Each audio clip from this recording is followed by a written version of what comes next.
મારા ખર્ચા પ્રમાણે એટલી તો હોવી જોઈએ ને. તમારા ફ્યુચર હસબન્ડ ની સેલરી કેટલી હોવી જોઈએ? તો મારા પપ્પા કમાય એના જેટલી હોવી જોઈએ. બસ એટલી જ હોવી જોઈએ, મતલબ બહુ વધારે એક્સપેક્ટેશન વધારે નથી. એક્સપેક્ટેશન નથી. आराम आता है दीदार से तेरे मिट जाते हैं सारे गम। તમારી મતે? બસ ફેમિલી ચલાવી શકે એટલી જ. મારો ખર્ચો પૂરો પાડી દે એટલે બહુ છે. ખર્ચો બહુ છે. ખર્ચો બહુ જાજો છે. આમ એક્સપેક્ટેશન કેટલો? 50,000. की राखियो माल है तो मोहब्बत है। તમારે કેટલી હોવી જોઈએ?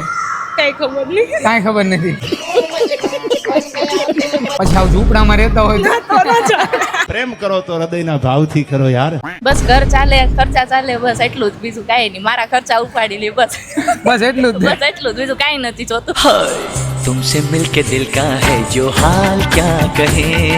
તમારા ફ્યુચર હસબન્ડ ની સેલરી કેટલી હોવી જોઈએ? મંથલી 3 કરોડ. क्या बात है सर, क्या बात है सर। આ બહુ વધી ન ગઈ? મારા ખર્ચા પ્રમાણે એટલી તો હોવી જોઈએ ને. હવે તમારા ખર્ચ- 4-5 કરોડ તો હોવી જોઈએ ને. તો એટલી તો ઓછી છે, બહુ ઓછી છે. ઓછી છે.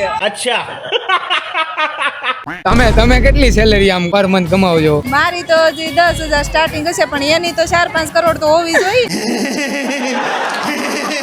આઈ એમ મેરીડ. મેરિડ? इश्कावे छड़े तू कखदा निसानू। તો ખોટો સવાલ થઈ ગયો. ઓ મારે સેલેરી લાવતો હોય એવો હસબન્ડ નહીં જોઈતો. બિઝનેસ કરતો હોય એવો હસબન્ડ જોતો છે જે બીજાને સેલેરી આપે.